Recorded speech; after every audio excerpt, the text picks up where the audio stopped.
Now, we've all had those days where the thought of leaving the house and being social sounds about as fun as getting reverse bear trapped by Jigsaw. I woke up. All I could do is stare at TikTok. But how we deal with those feelings varies wildly. Me, for example, I'll sit down and watch a movie or TV show that I can relate to, and through the laughter or happy tears, I'll come out feeling better. Now, I'm sure we all have wildly different comfort movies, but today I wanted to share a few of mine that have helped me through rough times. And with no further ado, here are the 7 movies I recommend to cure your depression.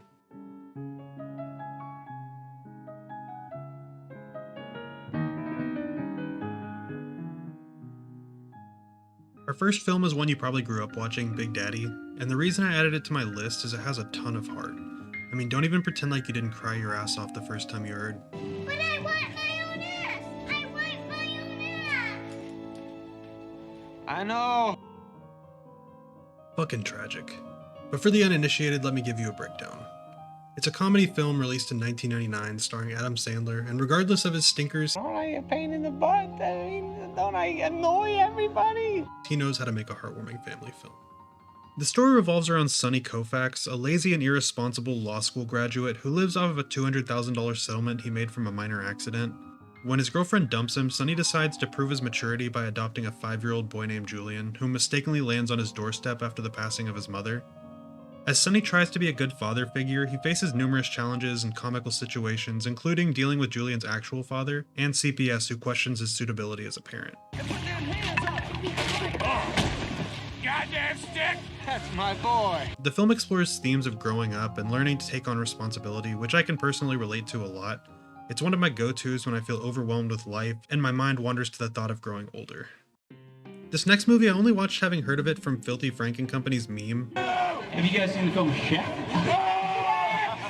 And with absolutely zero expectations going in, I was surprised the film became a go-to for me when I needed to watch something uplifting. Chef is a 2014 comedy drama film written and directed by Jon Favreau, who also stars as the lead.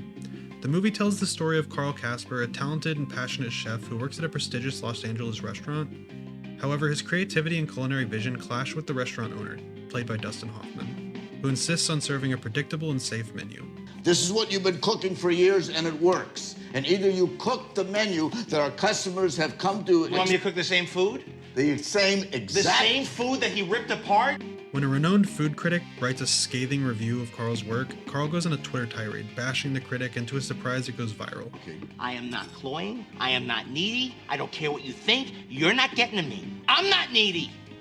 Feeling creatively stifled and humiliated, he quits his job and embarks on a journey of self-discovery.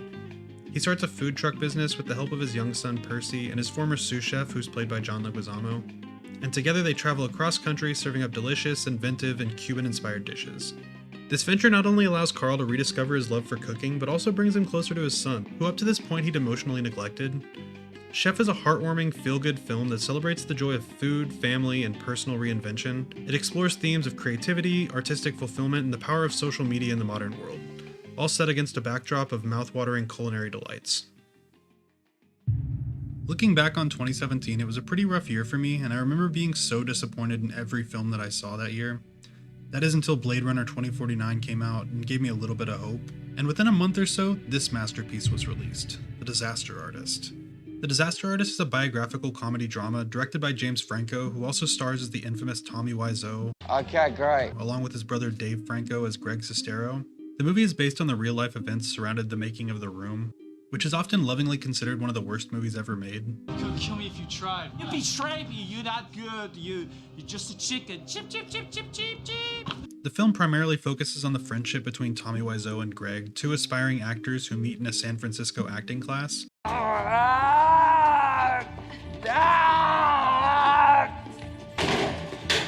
The story follows the unlikely bond that's formed between the two as they decide to move to Los Angeles in pursuit of their Hollywood dreams. However, despite their ambition, they face numerous rejections and setbacks in the competitive industry, which you could credit to lack of talent. Just because you want it doesn't mean it can happen, okay? It's 1 in a million, even if you have Brando's talent. Well, maybe. I'm not saying maybe, I'm saying not in a million years. But after that? Frustrated with the lack of opportunities, Tommy decides to write and direct his own film, The Room. As production of The Room gets underway, it becomes evident that Tommy's eccentric personality, Lack of filmmaking experience and seemingly endless supply of money result in a chaotic and absurd production. The Disaster Artist is a hilarious and touching exploration of the friendship between Tommy and Greg, and although its key selling point is being a behind-the-scenes look at the making of The Room, the film really explores the importance of following your dreams and the persistence required to achieve them. Y'all laughing at me. Maybe it's true, you know, maybe everybody right. Maybe I just big joke, ha ha. Tommy. I tried to open my heart, show them my soul, and they just hate me. Even you hate me, Greg. Even if the outcome isn't quite what you initially envisioned, this film really spoke to me at a time I needed it most, and I think that's why I revisit it regularly, to remind me that I can achieve the goals I set for myself. Next on my list, The Secret Life of Walter Mitty. It's a 2013 adventure comedy drama film directed by and starring Ben Stiller. It's a contemporary adaptation of the 1939 short story of the same name. The story follows the life of Walter Mitty, a timid and unassuming photo editor at Life magazine. Walter has a wildly vivid imagination, often daydreaming about exciting and adventurous scenarios to help him escape his pitifully mundane existence.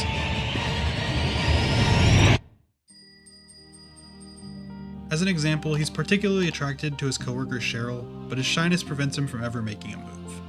When Life magazine prepares to release its final print issue featuring a photograph taken by the world-renowned photographer Sean O'Connell, Walter realizes that the negative for the cover photo is missing. The photo having been entrusted to him, he embarks on his first ever real-life adventure to track down Sean O'Connell, who's on assignment in remote parts of the world. Walter's quest takes him to Iceland, the Himalayas, and Afghanistan, and he experiences thrilling and sometimes perilous situations that far exceeded his wildest daydreams. Along the way, he gains self-confidence and truly begins to live his life, all the while his colleagues back home follow his journey through his social media updates. The film explores themes of self-discovery, the importance of seizing the moment, and honestly, I'm not a crier, but fuck, this movie makes me shed a tear rooting for Walter every time. Get busy living, or get busy dying. I know, everybody loves the fucking Shawshank Redemption, but it's on the list for a good reason. And for those who live under a rock and haven't seen it yet, wait until this video's done and immediately go turn it on. The Shawshank Redemption is a 1994 drama film directed by Frank Darabont, and it's based on a novella by Stephen King. The story is set in the 1940s and 50s and follows the experiences of Andy Dufresne, a banker who's wrongfully convicted of murdering his wife and her lover. He's sentenced to life in Shawshank State Penitentiary, a maximum security prison in Maine. Andy, portrayed by Tim Robbins, initially struggles to adapt to the harsh realities of prison life, but he soon establishes himself as an asset to the prison community due to his financial knowledge and skills. He assists the prison's corrupt warden in money laundering schemes, all the while planning his escape and maintaining his innocence. Andy befriends Red, a fellow inmate played by Morgan Freeman, who's known for his ability to procure contraband, and their friendship is the heart of the film. Andy's resourcefulness, integrity, and determination have a profound impact on those around him, and he gradually wins the respect and admiration of all of his fellow inmates. Over the course of 19 years, Andy patiently works on a secret escape plan which I will not spoil for you, but the escape scene is fucking awesome. The Shawshank Redemption is a powerful and moving story about hope and friendship. The film is an absolute classic, and Robbins portrays his role as Andy Dufresne masterfully. Go watch it if you haven't already. Next up is The Terminal, and honestly there's a few Spielberg movies that could have cracked this list in my opinion. He's kind of the master of uplifting movies. The film is a comedy drama released back in 2004, and it stars Tom Hanks as Victor Noworski, a man from a fictional Eastern European country who arrives at New York's JFK airport only to find out that his homeland is experiencing political upheaval, rendering his passport invalid. As a result, Victor's unable to enter the United States or return home, leaving him in a bureaucratic limbo, unable to leave the airport's international transit area. He's forced to make the airport his temporary home while he attempts to resolve his immigration status, and during his time at the airport, he befriends various airport staff, including a flight attendant named Amelia. He spends his time learning about the lives of the people passing through the terminal through various stories. And man, Tom Hanks is fucking adorable in this movie. Goat! What? Goat. The medicine is for goat. Goat? Yes. Medicine is for goat. Yeah, goat. It has a perfect mix of humor along with moments of depth, and even though it's basically Castaway at an airport, I think it's a perfect showcase of Tom Hanks and Steven Spielberg's talents. The film illustrates how Victor's simple and kind-hearted nature has a positive impact on the people around him, and it ultimately offers a message of hope and human connection. It really makes you think twice before you instantly judge somebody. Last but certainly most, Charlie Bartlett. Although it's a bit of a harder watch for me after Anton Yelchin's untimely death, I still revisit this movie regularly as a pick-me-up. It's a 2007 coming-of-age comedy drama film directed by John Pohl, and it follows the life of its titular character Charlie Bartlett, who's played by Anton Yelchin. Charlie is a wealthy, eccentric teenager who's been kicked out of countless private schools for his behavior, be it selling fake IDs or any number of illegal side hustles.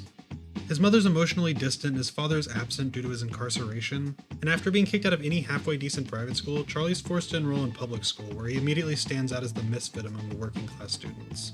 Charlie decides to use his intelligence and resourcefulness to ingratiate himself with his peers, becoming a self-appointed psychiatrist for his fellow students, offering therapy and prescription drugs in exchange for their friendship and social acceptance. His makeshift therapy sessions become popular among the students, and he becomes a therapist of sort for them. However, Charlie's unconventional approach and disregard for proper medical ethics soon leads to complications. The school's principal, played by Robert Downey Jr., fresh off his long hiatus from acting due to drug abuse, becomes concerned about Charlie's actions and possible harm he might be causing his peers, along with the fact that he's dating his daughter. My name is Charlie Bartlett, and I am no longer a virgin! Thank you! Charlie Bartlett explores themes of teenage identity, mental health, and the desire of acceptance, and the film is fucking hilarious at times and heartbreaking at others. Anton Yelchin and Robert Downey Jr. both kill it in this film, and I can't recommend it enough. And that's my list. Hopefully at least one of these movies can help you at a time you need it, and subscribe if you enjoyed. I'm gonna go fold this laundry. Good night.